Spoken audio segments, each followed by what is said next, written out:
America had identified Kenya as the center of where they want to experiment, of what they want to do in the rest of sub-Saharan Africa. That's a very key word. Yes. Experiment. Yes, it's an experiment. Experiment of what they want, how they want to counter China in Africa economically, and how they want to counter Russia in Africa geopolitically. So that's why Kenya was being given a lot of breadcrumbs, take this, take that. But then what America was asking for was so big, like sending boots on the ground to Haiti. You can see also now the direct line between those visits and the companies that are mentioned in the statement that was released, right? So we're talking about tech opportunities with Microsoft, specifically, HP, and with so these companies that are being named, they're not being named by accident. Even the education portion of it, there's supposed to be a relationship for STEM with Kenya and HBCUs here in the U.S. so that they can have basically exchange programs between Kenya and the United States. So that's very specific as well. Like that's very.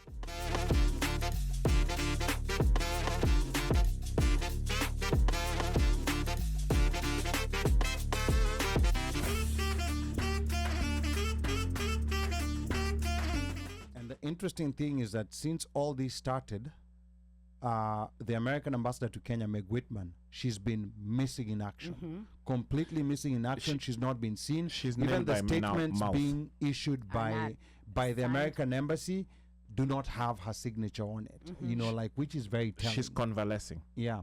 And she's the one who was all over the place with Ruto. Even when Ruto is coming to the U.S., she was here holding Ruto's hand, or go to Silicon Valley, go to Microsoft, go here, go there. She was the one who was kind of like she set up the meetings. But wait, Ali, you had a different name for her. Oh, Meg Jepchirchir Whitman. Okay. Yeah. So she, Ali. Yes, Baker. I have a different thought. Because she's the one who was pushing Ruto everywhere and everywhere, and then we've seen the way the Gen Z demonstrations have been going on, and people have been calling out and have been calling out her name. Don't you think maybe she's just taking a step back to take away out of the limelight and let the wrath of the people fall on Ruto as she's pulling strings on the background? I think she's been pulled over by the State Department. You can tell a halt. Yes, you can tell. I think she's been pulled over because when you look at previous messages that come from, because I had to go back and look at previous messages that came from the American embassy. She always signed she'd always sign it. It would always have a name, Ambassador Godek. Or it would come from her office, like on her letterhead. Yes. So interestingly enough, she was here, busy inviting people. When Ruto came here to the U.S., she was the one who was personally inviting people. Correct. To engagements. It was her Ruto. It was her office, office that reaced out to me. I have a letter from her. I have her email address. So which was very unusual. Very active. And very unusual. So very, very unusual. Yes. Yeah. You see? New info every week. Eh? Yes. Me come with you. So and it's, you can see also now the direct line between those visits and the companies that are mentioned in the statement that was released, right? So we're talking about tech opportunities with Microsoft, specifically, HP, and with so these companies that are being named, they're not being named by accident. Even the education portion of it, there's supposed to be a relationship for STEM with Kenya and HBCUs here in the U.S. so that they can have, basically exchange programs between Kenya and the United States. So that's very specific as well. Like that's very intentional.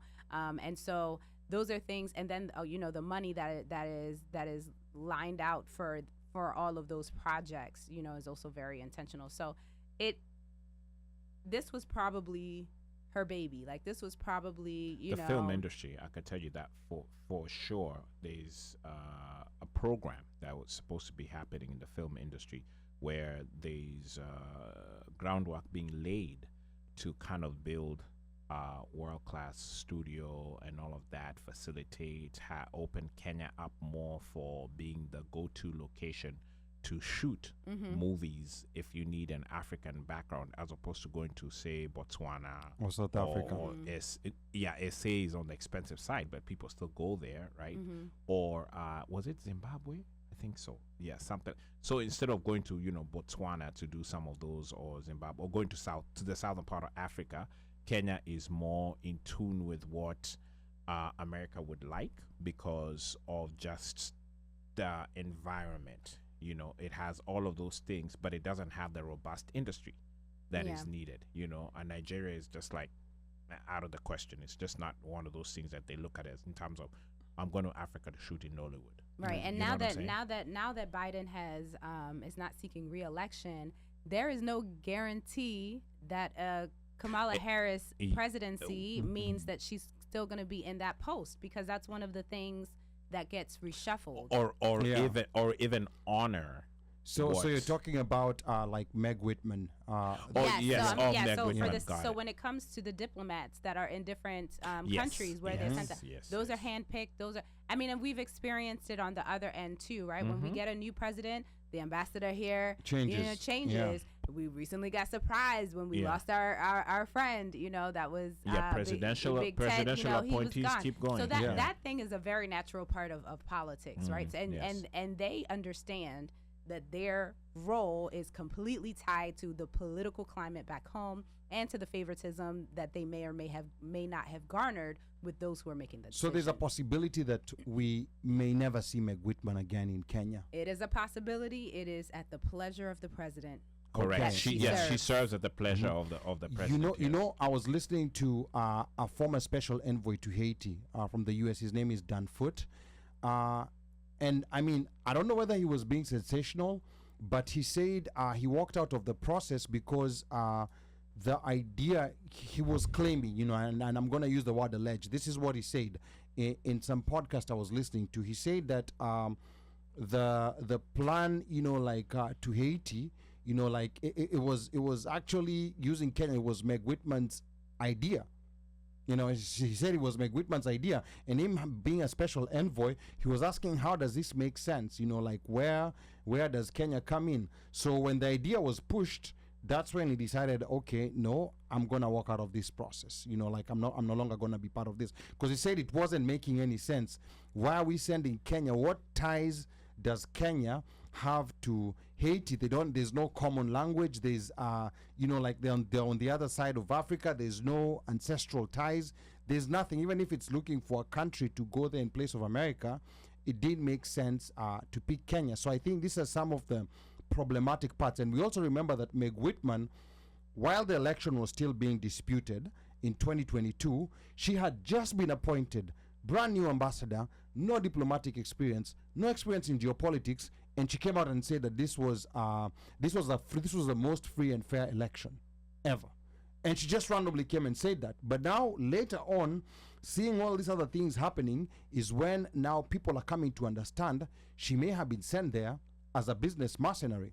Because you see, one thing that America was trying to do with Kenya, even with Trump's permanent trade agreement and these programs that Biden has, is America had identified Kenya as the center of where they want to experiment, of what they want to do in the rest of sub-Saharan Africa. That's a very key word, yes. Experiment. Yes, it's an experiment. Experiment of what they want, how they want to counter China in Africa economically, and how they want to counter Russia in Africa geopolitically. So that's why Kenya was being given a lot of breadcrumbs, take this, take that. But then what America was asking for was so big, like sending boots on the ground to Haiti. That's not a small thing. That's a blackface occupation. And it's a little bit confusing because Kenya has had the privilege of being a little bit neutral, and so therefore you get to benefit from the relationships of all of the people who are.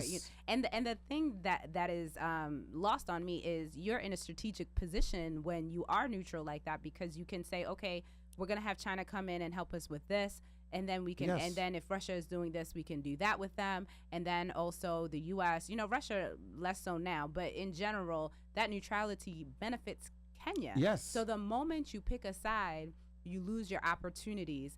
as far as, other opportunities, as far as other trade deals or, things that you've done in the past, they're no longer going to be offered to you in the future. And so I think what was happening was that the United States has been, I guess, a bit consistent when it comes to certain things. And so maybe Russo thought this is a safe bet to make, but nothing is safe. Like, times change, the leadership changes. And so if it's not a holistic thing, meaning that Congress is on board as well as the president, then, the rest of the world understands that if Congress isn't enacting it, then it is just a piece of paper. But what got me suspicious of this incestuous relationship between Biden and Ruto is when Biden gave him a shout out in a UN speech. American presidents don't just do that. He gave a shout out to Ruto saying, something that he's been a great leader, on this. And then he was also inserted in the top 100 on the Time magazine, top 100 as I can't remember what list it was. Most 100 most influential leaders in the world. So Ruto was inserted there. And you know what people were saying? They were kind of priming him to give him a Nobel Prize for Haiti, because Ruto is trying to prop up his image globally. The other very suspicious thing on these arguments that they have with Kenya is the funding of the Independent Electoral and Boundaries Commission. Suspicion. I know America likes talking about China and Russia interfering in foreign elections. America is a very big interferer in foreign elections. And I think this is where they were securing their investment, making sure that Ruto has a second term. Because guess what America wants from Kenya? They want a military base. Because Russia was trying to secure, a military base in the Sudan, and that's part of the reason why there's a proxy war going on there between the U.S. and Russia and so many other powers.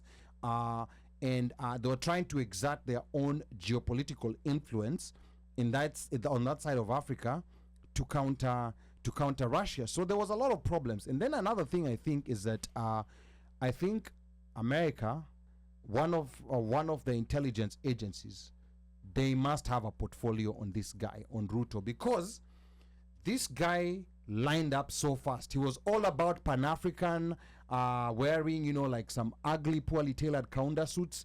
And then all of a sudden, when he became president, all of a sudden he's all American. Everything America wants, climate change, anything America wants, he's happy to do it. So I think there's a dossier they have on him.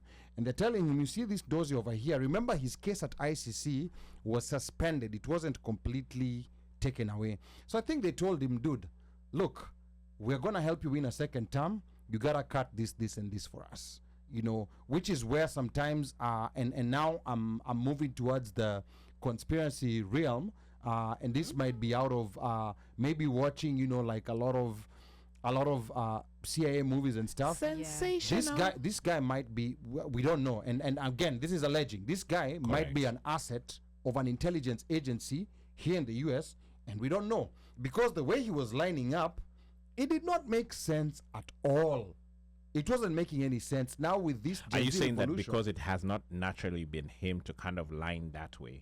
This was no what he was saying, typically you want to hedge your bets. You see, even Uhuru used to hedge his bets. He would work with the Chinese, he'd work, but this guy put all his eggs in that basket. Yeah, he put all his eggs in one basket, and then he was given a state visit, and then you're suddenly in a magazine, top 100 leaders in the world, and then shortly, remember even what the US did to Abiy Ahmed in Ethiopia?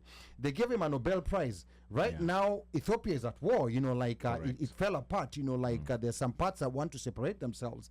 So, to me, when Western countries become so good to an African leader, there's a reason why. It's not because they like you. They always want something, they have something. There's something very major they want. My response to that is going to be, I believe that a key moment in history for African leaders was the passing of the Queen. And I say that because certain people went and certain people did not. So we shall see, I think, when history is written in the years to come, that's going to be a pivotal moment when it comes to some of the shift of the attitudes of the some of the diplomatic relationships and attitudes when it comes to former colonies of the Queen. Another thing that I would say is that what you are describing sounds very, very much like a couple of countries that I can think of. And so history has a tendency to repeat itself.